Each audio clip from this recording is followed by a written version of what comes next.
ways, the spiritual practice of commitment and how much courage it takes to really step up and own something. And so this week we're talking about a way that we can commit to ourselves through our spiritual practice. So my talk today is Practice Makes Spiritually Perfect. And so I wanted to share with you, since we're talking about spiritual practices, I wanted to share with you a prayer for the day that I came across this week that I thought was really helpful. So here's a prayer for the day. Dear God, so far today I've done all right. I haven't gossiped. I haven't lost my temper. I haven't been grumpy, nasty, or selfish. And I'm really glad of that. But in a few minutes, God, I'm going to get out of bed, and from then on, I'm probably going to need a lot of help today. Thank you, amen. Right? I think that's why a lot of times spiritual practice happens first thing in the morning, right? That's our intention. So in the heart of the New Thought philosophy is a regular and individual practice. One of the things that we get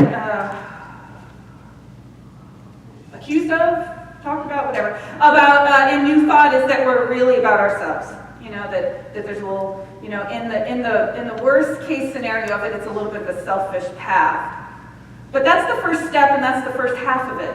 What people think of that, they don't realize that that's only the first aspect of it. We need to take a look at ourselves. We need to do some work on ourselves. We need to be present with who we are in order to be able to bring that forward into the world. That's the second part of it.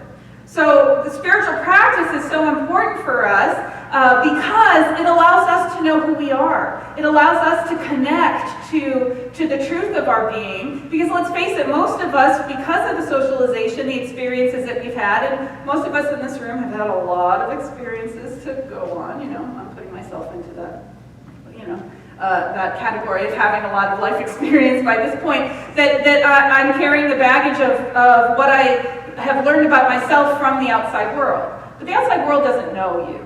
The outside world doesn't know me. The outside world doesn't have any idea of what you're capable of. The outside world judges you from a place of comparison because it needs to do that. But we don't operate in comparison. We don't operate in our wholeness, in our fullness, in our potential, in our power from that place of limitation. That doesn't happen when we connect from the inside first. Our spiritual practice is the bridge from where we are to where we want to go. You can't get there from here without stepping on that bridge of what our practice is, about intentionally doing some work and connecting to the truth of who you are through all of these different gifts. Ernest Holmes says, the founder of religious science, says this: one of the great difficulties in the new order of thought is that we are likely to indulge in too much theory and too little practice. As a matter of fact, we only know as much as we can prove by actual demonstration. So I'm fond of saying, quoting Ernest Holmes, that he also said that demonstration is the only authority. So what that means is this: it doesn't matter how many workshops you've taken. It doesn't matter how many classes you've taken. It doesn't matter how long you've been studying this. And let me tell you, I hear that all the time. I've been in this philosophy for 45 years. I've been doing this. Blah, blah, blah. Okay, so if your life is a mess, then you got some spiritual practice to do. If you've got a part of your life that's a little out of whack, you got some more practice to do. And it's a little confronting and it's a little hard to take but what I know is that each and every step that we take, each and every class that we take, each and every thing that we read, what it does is it moves us to a place of being able to put it into practice in our life. And when we take that step from just taking it from theory into practice, that's where the magic happens. That's the good stuff in the middle of it. That's the cream in the donut. They're opening up Winchell's in Fallbrook. I'm in big trouble. I'm in big trouble. I saw the sign this week and was like, oh my God, donuts. That's why I'm doing that. Okay, so that's why that came into my head, because I'm thinking of that. Okay, so I want you to think of a violinist or a dancer. I'm already digressing, we're in trouble. Okay, think of a violinist or a dancer or an athlete, right? Okay, so let's take a basketball player. Say there's a phenomenal basketball player. Of course, I'm not choosing football. Basketball player. And he's got the amazing game. He's really great. But there's one area of his game that he's not really good at. He can't do free throws for baloney. Okay? So what do you think is going to happen to that guy? Is he going to walk around and say, I'm the greatest basketball player, I'm the greatest free throw thrower ever there was, I'm the one, I can do it, put me in, coach, I can do it. You know, how far is he going to get with that? Not very far. And I could make a big joke about that, but I'm not going to. But somebody got it. Okay. So, but what's going to happen is the coach is going to tell him to go practice his free throws, right? He's going to go and he's going to make them do them over and over again until he gets really good at it and it matches the rest of his game. It's like that in our lives. Sometimes there's all these different aspects of our lives that we got going. We got game in it, it's flowing, it's moving, it's great, but there's just one aspect that isn't working. And it could be any one of those things, one of those areas. You know what it is in your life, right? That's where we put our attention, that's where we put our focus, and that's where we put our practice.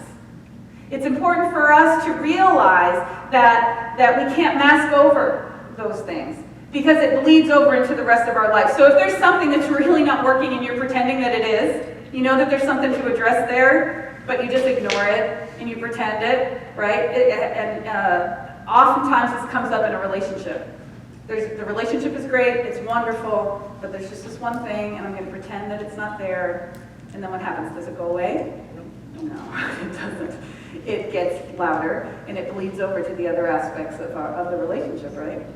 And if you've got a challenge in your relationship and you don't address it, what happens? It bleeds over into the other aspects of your life until you have to address what's going on. And the way that we do that is by pausing, taking our time for ourselves, committing to being present to what wants to come forth, and we do that through our spiritual practices. So, and this is the reason. When you go to do your spiritual practice, I'm going to talk about all the many different things that we could consider spiritual practice, but when you go to spiritual practice, you go vulnerable. You go as you are. We can show up in our best with our faces done and our facades out and look at $1 million anywhere in our life, but to the altar of your spiritual practice. When you go into that inner realm and you go to commune with the presence of God, you go open, vulnerable, and willing. And when we do that, which is scary, I can feel it, right? I can feel how hard it is sometimes to face all the things that we don't like about ourselves, all those things that we think are wrong, all those mistakes we think we've made. But when we can authentically step forth and commune with the divine, from that place something magical happens. You realize that you are loved no matter what. You realize, and no one's gonna, I can preach that at you every week. I actually do preach that at you every week, that you're loved, right? I do. But you're not gonna believe me until you know it for yourself. And that's how we do it. When we go to the presence and we are surrendered in the truth of who we are, we allow that love to come in. The divine loves us so much that it created us out of infinite possibilities. You were a thought in the mind of God from before time and created in the individual way that you are. You are loved. And it's only when we allow ourselves to go to that place of connection, open, willing, that transformation starts to happen, that shift happens, that we open to a greater way of seeing and being. So I think of it this way. This is why it takes commitment to do it. Because sometimes we have to commit to making it a regular practice. One meditation is not going to do it for you. Maybe it inspires you. One prayer may not do it for you. Maybe there's a spontaneous healing. But I think spontaneous healings are the result of a whole heck of a lot of spiritual practice that finally breaks open. That's what I think a spontaneous healing is a consciousness that builds to that moment. So when we make the commitment to make it a regular daily thing, that we connect to the divine. And that's what we're talking about spiritual practices. It's a way to connect with the presence of the one and understand the truth of who you are. And so when we do that, when we allow that, we open to new ways of seeing and being. We open to new paths of unfolding. It takes commitment. So let's talk about what spiritual practice actually is. Of course, I'm talking about meditation. Yeah, so I heard that. So there's a little bit of, so when I say meditation, we get half of the people who are like, ugh. Those are the ones who don't practice meditation and have an idea about it. And then we get and that came from those people who know that when you have a regular practice of meditations, it's your safe, sacred space. It's the sweet spot. It's that place where you feel the gooey, yummy love of the divine, right?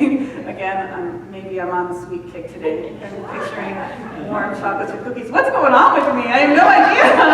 Donuts and chocolate chip cookies.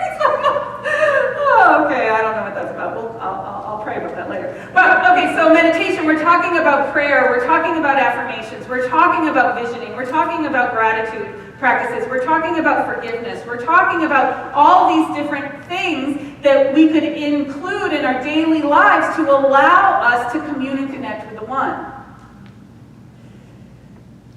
I think of it this way. We are all creators of our life. We are creators. We are builders. We are building our life. And so if you think about a builder building a house, there's not one tool that builder could build that whole house with. He can't build a house with a Phillips head screwdriver alone, right? He needs lots of different things to do it.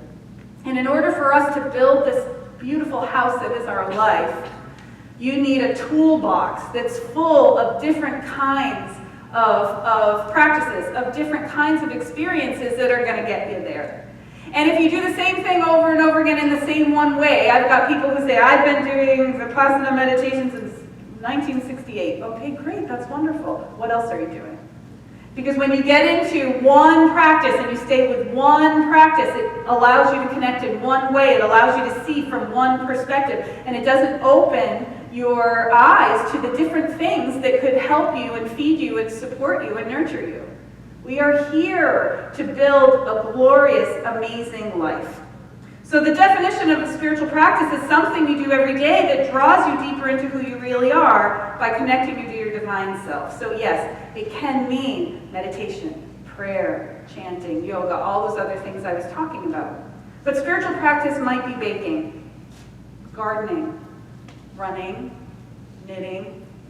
It could be playing an instrument. It could be creating art. It's not about what it is, the form, but the connective quality of it. Intentional, mindfulness. If you are moving through your day and you have spots during your day where you commit to connect to the divine presence within you, it changes your life. Ernest Holmes said that 15 minutes morning and night is enough that you need to transform and manifest anything. That's all you need. And he said it, but he said it in a way that says, but you can't do your 15 minutes with God and then go be judging everybody just through your day. You can't go and be bad-mouthing the neighbors, and you can't go be complaining about the status of the world, and you can't go through the rest of your day, do your 15 minutes in the morning and complain all day, and then go do your 15 minutes at night and create your life. Bookends aren't going to work on this. We need to align our understanding, our view, and our way of being in that understanding that we are divine emanations and what that means. Again, putting it into practice.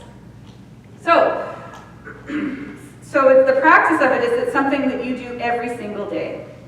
Jesus taught from Matthew 6:6, when you pray, go into your inner room, close the door, and pray to your Father who's unseen. Then your Father who sees what is done in secret will reward you. He's teaching that it's not about the outward act, it's about the inward connection. It's not about showing off and being boastful about your prayer work. It's not about, making a big deal about your meditations. It's about the importance of it is how you connect with God. It's your own divine personal relationship. And it's through that, it's through the inner realm, it's through that connection that you understand your worth, that you understand the possibilities, that you understand that you are greater than you think you are. Jesus taught it, everybody's teaching about spiritual practice, that it's about you and God. And so I love that idea that God wants you for itself. There are moments when God just wants you for itself. I find that moments of loneliness, moments of challenge, moments of difficulty is the outside life that you have pushing you into that place where God can take care of you. Because sometimes, I don't know about you, but sometimes when life starts spinning and things are coming at me and I don't understand it and I'm mad about it and I'm frustrated, I'm in my grief, I'm in my upset, I'm in my worry, whatever that is, that it gets to a point where I say, enough, I can't, not one more thing. And even I get to that moment. And what happens is I have to stop, I get in my chair, I close my eyes and I breathe. And I connect in my heart to that presence. And there is always, I'm telling you, there is always, not one time has there not been that feeling of release, of surrender, and of comfort to know that I'm held in the arms of the divine. And I encourage us to practice that. I encourage us, instead of getting into our reactive nature and trying to fix our life and trying to figure it out and trying to worry about it into being, because, hello, worry is creative energy and we are really good at that practice. That's one that I think we should try and let go of. We let ourselves be and deepen in that connection. And as we connect on that inner realm, what happens is that something opens, something wakes us up into a new way of being. So the practice part of this means that you do it every day, is that every day we find a way to connect and that you commit to what that's going to look like for you. And you do it over and over again, and not in a strict, oh, I have to do my meditation way, but in a, this is who I am way. Without the idea of ever stopping it, your practice will not only contribute to your well-being, to your health, your well-being, your peace of mind, your understanding, but it'll support everybody around you. Can you imagine what it's like if you don't get reactive in your family? Can you imagine what it's like if you don't get reactive at your job? Can you imagine what it's like going to Starbucks and not being mad that you have to wait online for 20 minutes? It could be community rather than frustration for you. It changes the way that we see the world and the way that we navigate through it. So the first step is that you have to admit that your practice is important and you have to commit to it. That's where the courage to commit comes in this. The courage to try something new, the courage to commit a certain amount of time for yourself. I had a teacher in seminary who is one of my inspirational ministers up in Los Angeles, and he says that he tithes his time to God every day. If we teach that we tithe 10% to the divine of everything that we make, of everything that comes into us, we have that tithe to the divine, to that which has fed us and served us and nurtured us, inspired us, he tithes his time to God. So 2 hours and 40 minutes. And what he says he does in that is he does his self-care. He does his yoga. He does his morning pages. He does his meditation. He does his spiritual study. But you know that 2 hours and 40 minutes in the morning, you are not going to call Reverend Mark. He's not answering because he's tithes his time to God. Now that's a high commitment, and that's a very strong high commitment. And maybe that's a little bit more than what you're ready to do, but maybe 15 minutes would be worth it for you. Like Ernest Holmes says, 15 minutes morning and night can change your life. So maybe you're willing to give 15 minutes to God, doing a little spiritual reading, doing a little bit of breathing and meditation, allowing your mind, which has probably been running like crazy on high gear, to start to learn how to calm down. It changes your life. It will change your physical body. It will change the way that you are in the world. And it's a commitment to you, but it's a commitment to your relationship with the One. And that's not easy. Commitment's not easy. I hate to tell you, honey, commitment's not easy. But I know you're blessed. Strong enough to do it. But we know what a commitment takes, right? It takes that day that you're really tired and you think you need an extra half hour of sleep. It takes getting up out of bed. It takes when the kids are screaming and the phone is ringing and all those things to go hide. And let me tell you, I can't believe I'm going to say it, but the best place to do spiritual practice if you're a mother is in the bathroom. Lock it. Give me 15 minutes. See, I could go the whole, I'm not going to do it. I'm going to pull myself back. Okay. Come see me. I'll tell you the joke after. Okay. But what happens really when we start to practice this, what you're developing is your spiritual strength.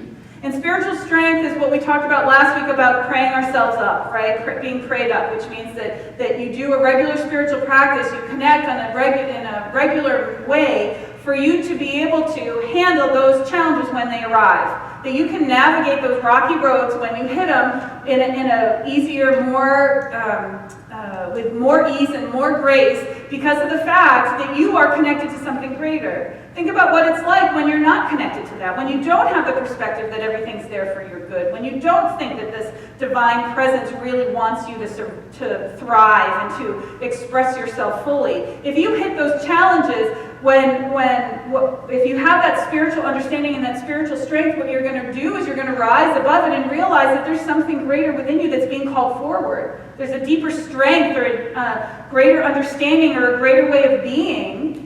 But when you don't do your spiritual practice, when you're not connected, all you think is life is out to get me and I stink, right? And that I'm not strong, I can't handle it. It's just a belief. It's just a belief. It's like a light switch. You're either going to believe that you're greater than you think you are, or you're going to believe that you're not. And my intention, my goal for each one of us is to be so steeped in this understanding, so steeped in this mystical, deep relationship with the one that's called you to be, that no matter what shows up in your path, no matter what shows up on the road, that you can handle it because you know that God's got this, because God's got you. And you're so connected to it.